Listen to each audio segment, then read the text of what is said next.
Gente, eu fico fascinada com algumas coisas que acontecem. Eu já disse a vocês que eu faço esses vídeos de uma maneira muito espontânea e o que me ocorre na hora é o que eu vou falando. Eu estava gravando e, como vocês viram, anoiteceu e eu fiquei pensando, pois é, anoiteceu igualzinho ao tema que eu estava dizendo, que é o quanto nós não conseguimos iluminar nossa mente para pensar as causas sociais de uma maneira mais inteligente, que a gente possa avançar mais nas conquistas do que nossas lindas leis determinam, né? Nós temos leis maravilhosas, inclusive da criança, que quando eu é, falar que só sobre crianças e a violência específica, vocês vão perceber e saber. Mas o que eu estou querendo fazer aqui é uma correlação de alguns tipos de violência que acabam sendo inseridas, não é o termo melhor, mas vou usar inseridas, na compreensão da violência doméstica. Precisam ser por nós pensadas como aspectos que culminam na violência doméstica. Eu estava dizendo, então, sobre a ausência do pai da criança, né? Do homem, da enfim, quando eu estou dizendo aqui, podem levantar questionamentos assim, mas e as gravidez que se escolhe o pai desconhecido, né? Uma inseminação, aquelas possibilidades todas que existem. É óbvio, gente, que quem faz esse tipo de escolha deve também estar atento a uma figura em seu sistema familiar que possa contribuir com esse lugar do masculino. Isso eu estou dizendo, e pode ser que gere polêmica, mas o que eu estou querendo dizer é que o masculino ele é importante e fundamental na formação do nosso psiquismo. Nós temos as duas categorizações, digamos assim, né? Masculina e feminina, yang, yin e yang, como tudo na vida. Eu estava lá fora, entrou um bicho no meu nariz, agora entrou no meu olho. Eu peço desculpa também, gente, eu tenho alergias e eu fico coçando o nariz. Eu vou obter a boa educação agora de trazer o lencinho. Então, veja, isso não tem a ver com o, o fato, como é que eu posso dizer isso? De ser um homem no sentido do gênero masculino, né, que faça esse papel. Ele pode ser realizado por qualquer pessoa, desde que a gente compreenda o que é importante na significação para a criança. Então, uma criança pode ser gestada e suas mães, as pessoas que vão cuidar dela, serem duas mulheres. Não tem problema nenhum, nenhum. Ou dois homens. Existe ainda uma interrogação muito grande e um preconceito atrás dessa interrogação, quando as pessoas dizem, mas e quem vai fazer o papel de pai? Né? Ou quando são dois homens, quem vai fazer o papel de mãe? Como se aquelas duas pessoas tivessem que se encarregar disso também, porque a sociedade quer. O que a gente precisa entender é que para o psiquismo é importante a existência da ideia do masculino e do feminino e que, portanto, qualquer pessoa pode representar isso para uma criança, não necessariamente os seus principais cuidadores. Para isso, a gente falou já aqui também da sustentação de uma rede de pessoas, que pode também não ser necessariamente familiar do jeito que a gente entende família. Tem gente que constitui a sua vida e se fortalece com amigos, com amigas, com vizinhos, né, com as próprias instituições estatais, e por isso que elas têm que ser humanas, né, porque o Estado, quando toma para si o papel de cuidador de uma criança, de um adolescente, ele tem que estar imbuído da ideia de generosidade, de nutrição, de afeto que uma pessoa necessita para cuidar. Não é um lugar onde apenas regras ou uma lei deve preponderar. A lei maior tem que ser sempre a lei do amor, a lei que favoreça um bom desenvolvimento da pessoa. Por isso que eu disse a vocês que a fome é outro fator de muitíssima violência no nosso país. São 23 mil crianças, isso na estatística, né, gente? Porque fora o tanto que não vai para a estatística. Crianças passando fome no nosso país.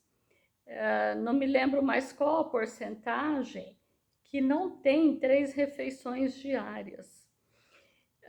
São 45 mil crianças, mais ou menos, crianças e adolescentes institucionalizadas sem serem adotadas por ninguém.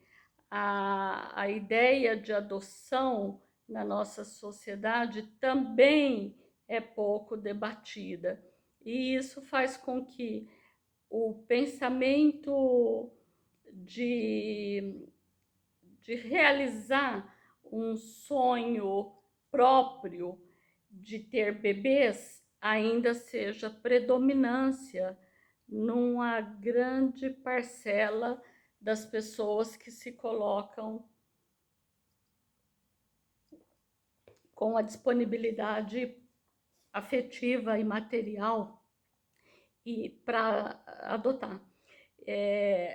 Nós tivemos inclusive um programa Adote, um Boa Noite, né, para adotar crianças de mais idade, e ele praticamente naufragou.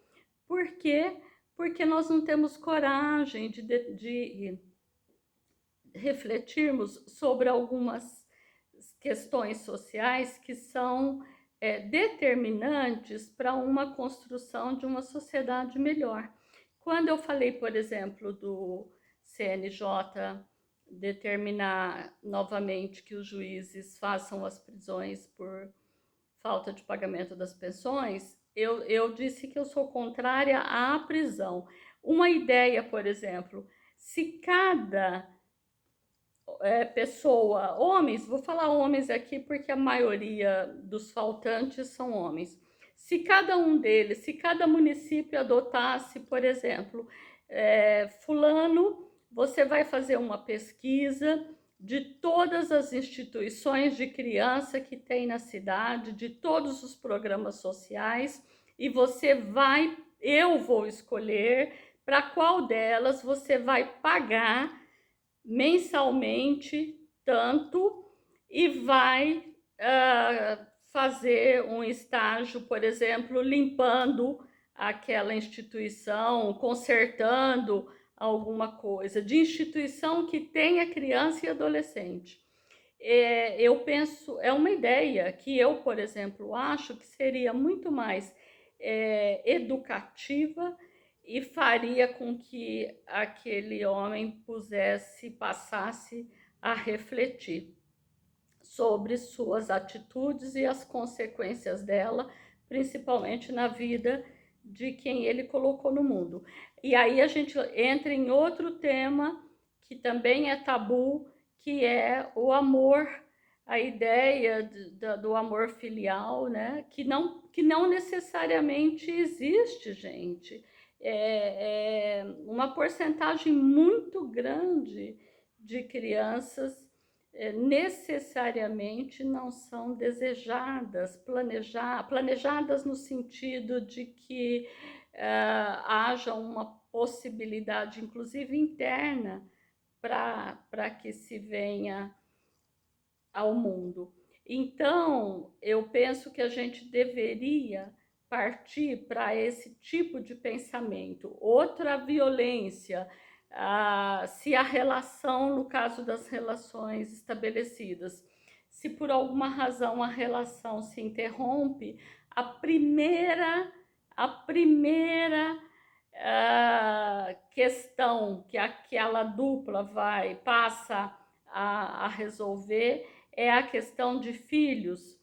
E como que se envereda por esse caminho? Por disputa, por briga, e chama-se inclusive disputa de guarda.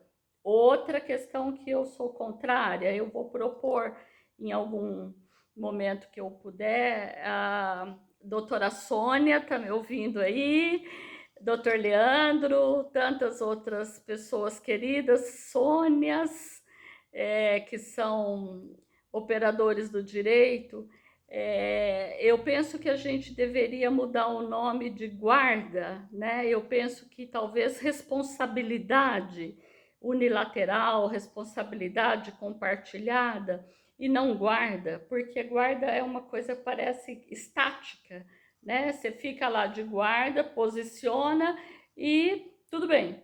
Eu penso que responsabilidade e talvez faça com que as pessoas consigam introjetar melhor o que é de fato ter responsabilidade sobre uma criança e possivelmente as disputas, eu chamo de idíticas e não egóicas, talvez diminuíssem. Eu batizei de idíticas, gente, porque é muito mais uma manifestação de ides com uma porcentagem de narcisismo às alturas. Quando você vê as pessoas ali, seja o pai e a mãe, na briga por quem vai cuidar de criança. Pensa, brincadeira, né? Você tem que cuidar da criança, acabou, né? Não tem que dei uma de Márcia sensitiva agora, porra! Né? Mas assim, gente, brincadeiras à parte, é de chorar, é triste você ver pessoas querendo justificar o injustificável, né? Você só tem que cuidar, o que só tem já é muito, porque é muito trabalhoso cuidar de um ser, principalmente humano, é muito trabalhoso. Então, deveriam, nós estamos aqui para isso, estou tentando fomentar pensamentos, ideias, e que fique aí burilando nas cabeças outros jeitos, outras formas de analisarmos as questões sociais. Voltarei com mais, como eu falei, escalonar, né? Então já falei da violência obstétrica, da violência da masculinidade antes, da obstétrica, do parto, pós-parto, e falarei no próximo vídeo um pouquinho mais para a gente encerrar. Beijos, até!